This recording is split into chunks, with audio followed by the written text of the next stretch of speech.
I would now like to invite Ash-Sheikh and on the subject of caring for children with mindfulness.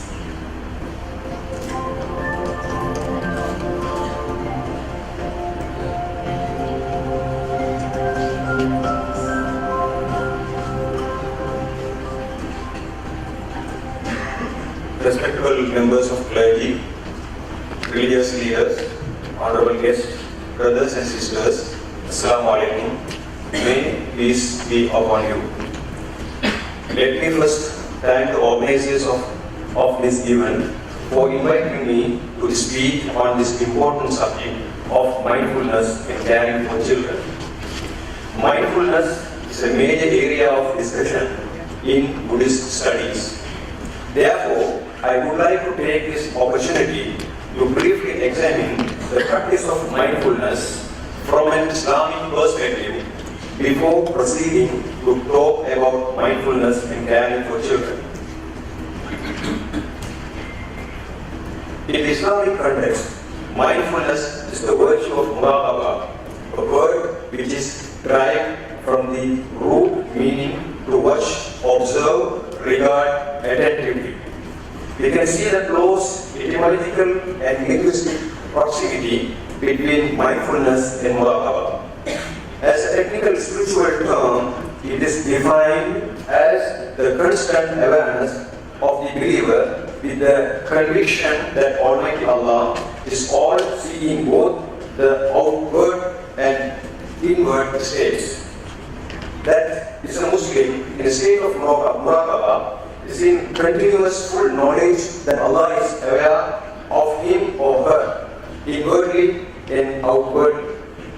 It's a complete state of vigilance and self-awareness in one's relationship with Allah in heart, mind and body.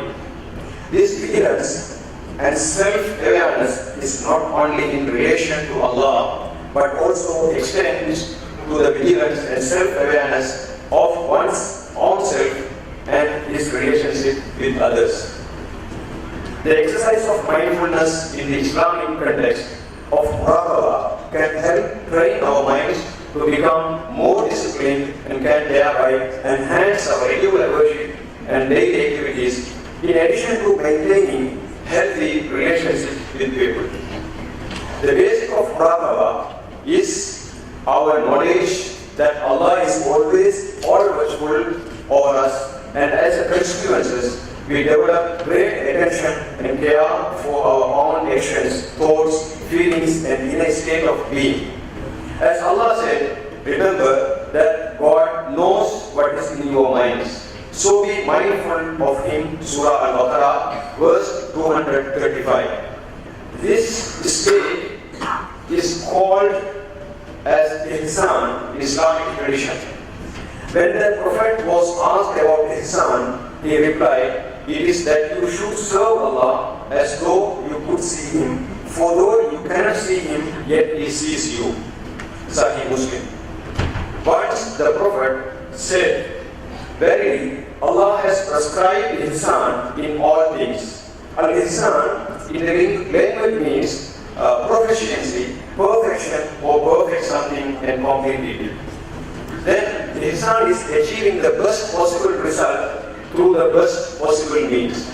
It includes mindfulness of all of one's deeds, including its intention or purpose, the means through which is executed, the environment in which those actions are carried out, and the broader consequences of such actions.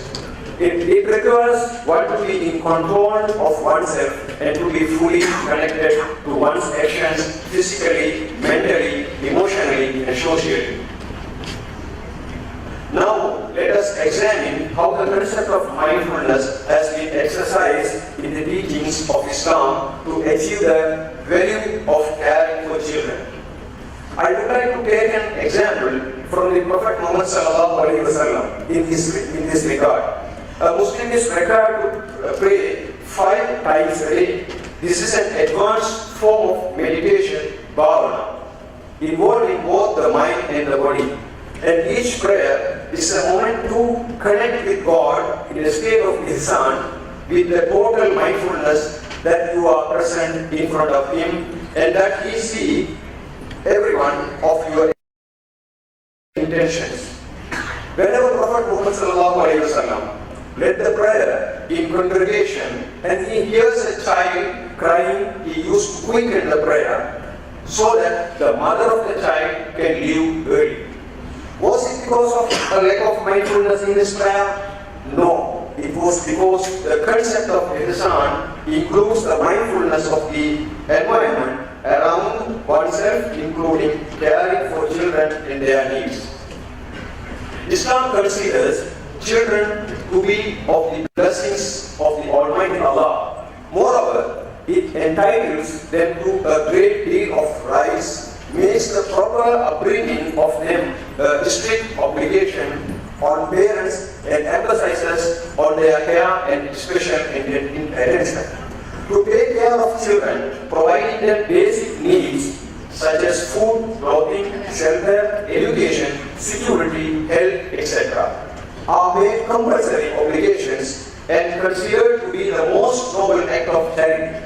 Prophet Muhammad said, when you feed yourself, it is a charity. When you feed your children, it is a charity.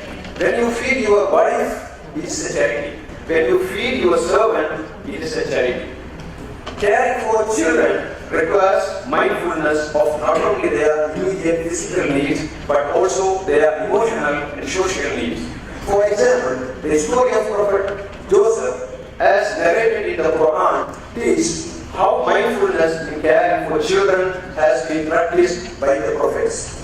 When Prophet Joseph relates his dream to his father, Prophet Jacob, that he dreamt of the sun, the moon, and the planets prostrating in front of him, Prophet Jacob did not dismiss or make fun of his son's dream. Instead, being mindful of children's desire and need to have a vision for his life, he ascribed great value to the dream and advised him to carefully guard it as a secret. Children have the right to play and have leisure. In fact, it is a need for their growth and development.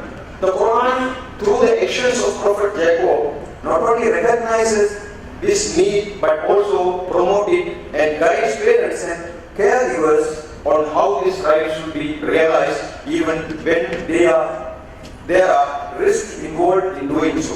The Quran illustrates how Prophet Jacob analyzed the risks and provided advice and guidance to his older children on how they should take care of their youngest siblings. On another occasion, in the same story, when he had to entrust his younger son to travel to Egypt with his elder brothers, again he judged the risk to the child's safety. And taking past experience into consideration, he made sure that there is a clear covenant between himself and his older sons, who were the caregivers in that situation regarding the safety of Benjamin, his younger son. Mindfulness and caring for children in Islam therefore go beyond being mindful of the immediate factors that can affect a child, but also of the laws that are needed to protect and care for the well-being and future of children. In the life of the Prophet Muhammad there are many examples of mindfulness in caring for children. In those days, there were no schools or educational centers. The learning tradition was to place the child under the care of learned men for education and learning. Following this tradition, the mother of Anas bin Malik placed her son under the care of the Prophet ﷺ, so that Anas would also be of service to the Prophet. But demonstrating this mindfulness of the total development of the child, the Prophet ﷺ taught him, guided him, and educated him to the extent that Anas became one of the most prominent and learned companions of the Prophet. Once again, caring for children in practice. Caring arises from love and affection. The Prophet Muhammad loved children greatly. He would allow his grandsons Hassan and Hussein to ride his shoulders even during his prayers. In the streets, he would offer salam, the Islamic greeting, to children, play and crack jokes with them. Sometimes he would even kiss small children in the street. Once the Prophet kissed his grandson Al-Hasan bin Ali, when Atra bin Habis, one of his companions who was sitting with him, Atra said, I have 10 children, I have never kissed one of them. The Prophet looked at him, then he said, the one who does not show mercy will not be shown mercy by God. Now we have examined some of the concept of caring for children with mindfulness in the light of Islam. It is also important to see how its purposes can be best achieved within the teachings of Islam and possibly other great religions.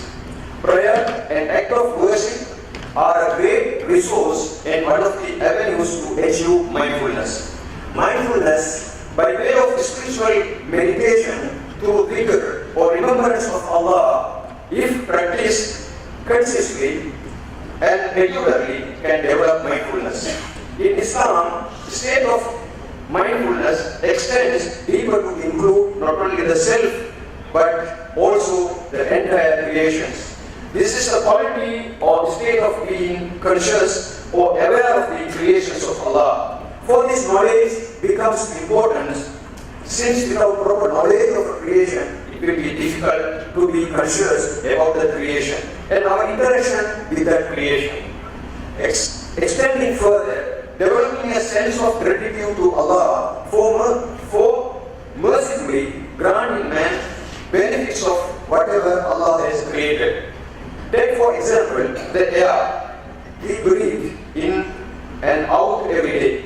When man is conscious through knowledge, he becomes grateful to the Creator for every breath that he takes.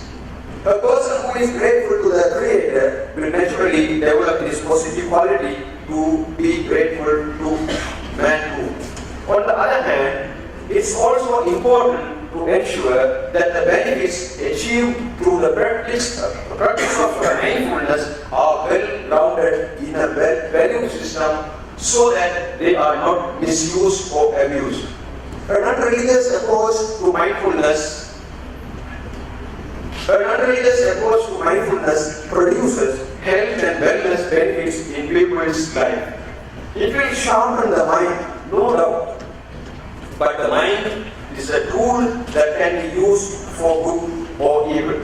As much as they can be used for the good of mankind, mindfulness techniques can be potentially utilized for evil by people, not grounded in an ethical worldview. This is where it is important to develop and practice mindfulness within the broader context of religion. Thank you very much, and I wish this gathering every success.